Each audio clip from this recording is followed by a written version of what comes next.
Make that 3 in a row for the Cubbies. They beat the Cardinals 6-3 yesterday at Wrigley Field, a classic Friday at 1:20 game, and the Cubs come out on top. What does that mean for them for the rest of this series and the rest of the season? We're going to talk about that on this edition of the Cubs Baseball Channel. Make sure to like and subscribe. Get in that comment section. Let us know how you feel about this team as they are riding a 3-game winning streak. But for now, here is your invitation to our show.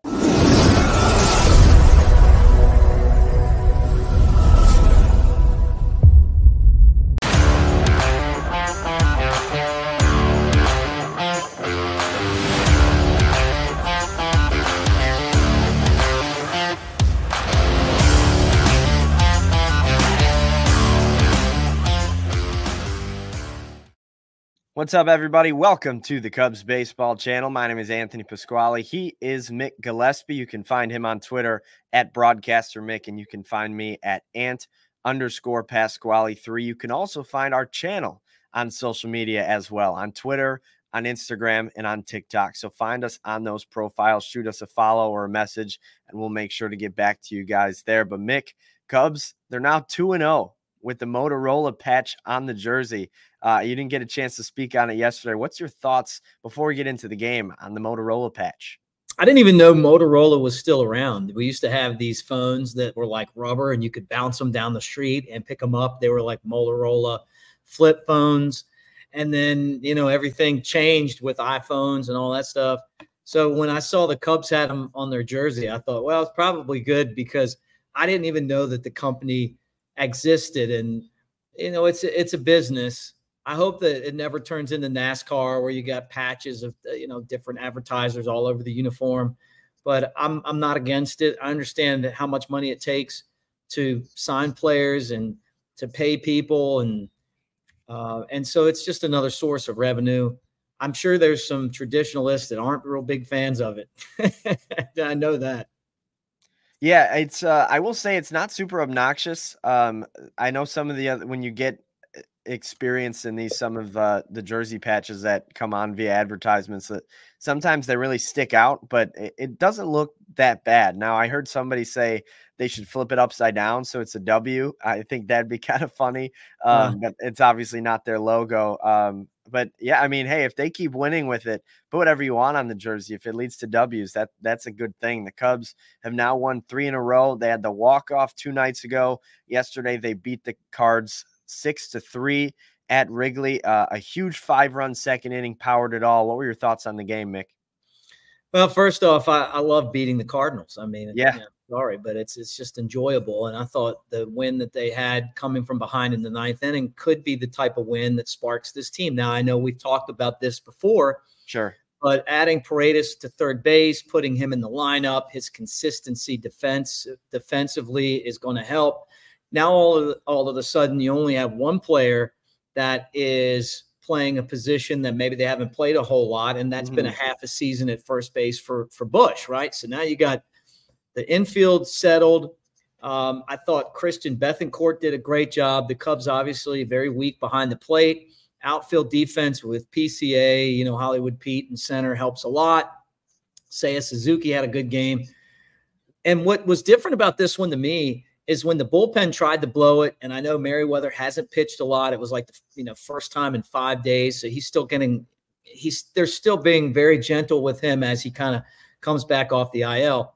Is it okay? Yeah, walked in some runs, got the outs, and I thought that insurance run in the bottom of the 8th inning was huge. That's the thing that they weren't doing in the past when they were blowing the games with the bullpen. Pick up the bullpen, you know, score some runs. It's okay. So, you know, you walk a couple guys in and you're like, man, it's a close game. Seiya doubles. He comes in on the throwing error. And I thought that was one of the biggest plays in the game because it shifted momentum back to the Cubs. And all of a sudden now you're going, you know, maybe we still have a chance here. Yeah, exactly. And you talked about it, the things that weren't happening before that are starting to happen now. And I think that Seiya Suzuki play is a great example. He was dead to rights. He got picked off. And the Cardinals make an error and he comes around to score. Like, we were not catching those breaks a month ago. But yeah, the Cardinals scored all 3 of their runs via both bases loaded walks.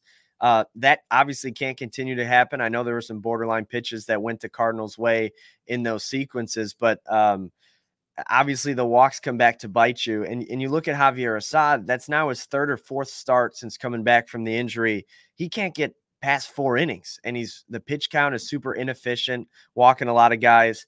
I wonder if you have an answer, like if Ben Brown or Jordan Wicks was available, if Assad is the guy that moves back to the bullpen, just because pitch count wise, it seems like that's where he belongs right now.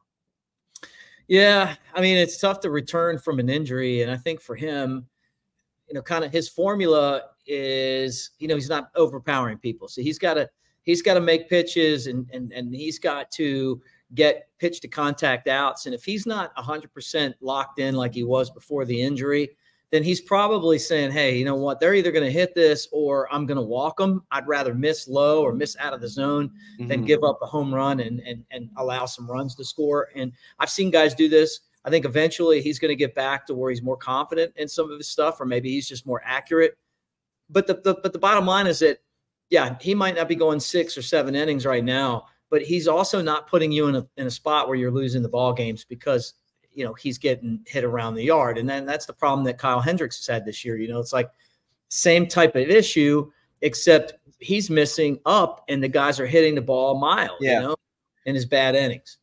Yeah, Assad never really gives up the big hit, and that's kind of why he's been so efficient for the most part this season. Let's talk about how the Cubs got their runs. Obviously, a 5-run second inning, including an RBI single from Pete Crow-Armstrong, a 3-run homer from Christian Bethancourt, and a solo shot from Michael Busch. That's how the Cubs got their 5 runs. And then the 6th, of course, came with Seiya Suzuki in that situation in the 8th inning. Suzuki has been on fire as of late. He had a triple and a double yesterday. He homered 2 nights ago. He's up to a 275 average for the season, but just in the last 15 games, he's hitting 321. And in the last week, he's slugging 750. So the Cubs are finally seeing what they paid for in Suzuki, and he's actually been really solid this season. Look, I'm seeing my crystal ball right now, and I'm looking in there, and I'm seeing Suzuki the DH. I think eventually he's the DH of the team, right? I think Owen Casey will eventually be the right fielder, and then you'll have Suzuki as the DH, and I don't think that's a bad thing. He's a good hitter, and he's been hitting the ball hard.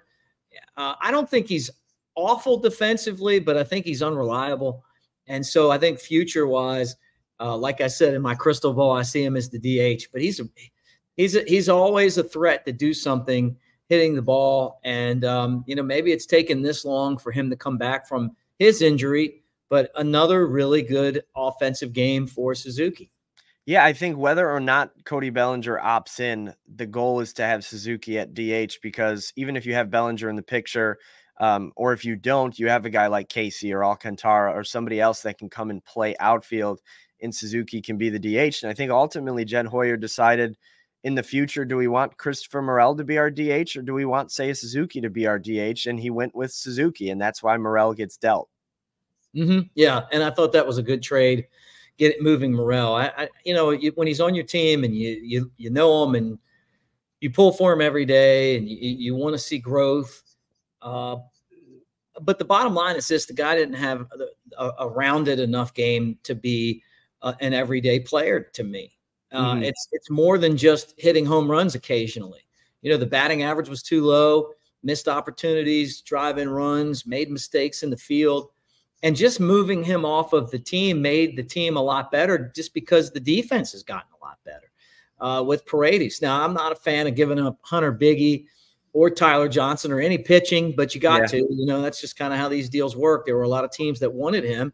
And I look at the lineup now for the Cubs, and that one deal has made this team a lot better. So, and long-term, I think Suzuki will be the DH, but I don't think this team's out of it. If they can just continue to find ways to win and put some pressure on the opposition, I think that this team could be one of those clubs that makes a run. Yeah, without a doubt. And I think you hit the nail on the head. It really gives the lineup so much flexibility, and it's deeper top to bottom. But the fact that when you insert Isaac Paredes is also the day you get Cody Bellinger back from the injured list, that's like getting 2 all-stars back into your lineup. Like, that helps a lot.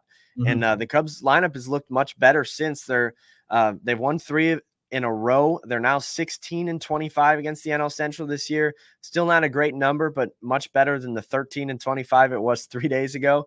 They're 4 games under 500 heading into the weekend against the Cardinals. They play St. Louis today at 1:20. Already clinched at least a split in this 4-game set, winning the first game via walk-off and yesterday 6-3.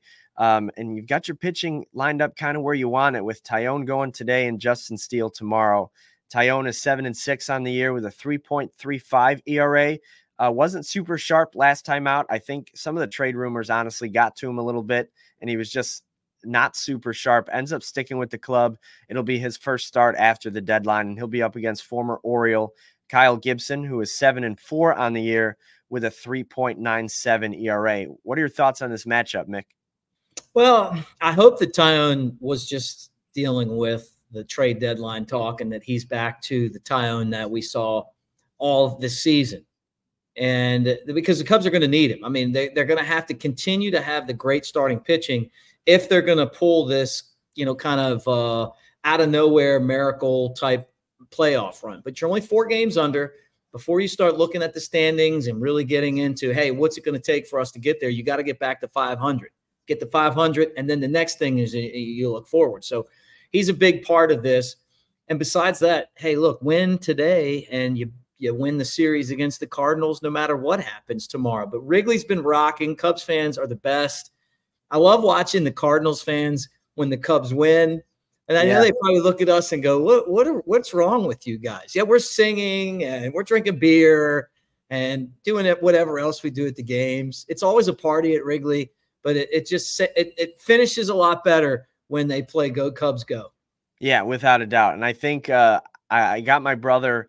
I was talking to him yesterday. I said, if the Cubs win today, meaning Saturday, if they win today, why don't we go to Sunday Night Baseball tomorrow? And he's like, if they win today, I'm in. So hopefully they win today and I'll be in Wrigley tomorrow. But for now, that is your matchup for today's ball game. Hopefully the Cubs can stay hot, win the series and keep stacking those W's. You never know what can happen. The schedule does get a little bit lighter coming up. You see the Tigers, the Nationals, the Rockies, the Marlins all on the schedule. So you still have to take care of business, but it's lighter than it has been. But for Mick, I'm Anthony. Thank you guys for always coming to the Cubs Baseball channel. Make sure to like and subscribe. Get in that comment section. Let us know if you think this team has a shot. And follow us on Twitter, TikTok, and Instagram. We'll talk to you after hopefully another Cubs W. Go Cubs.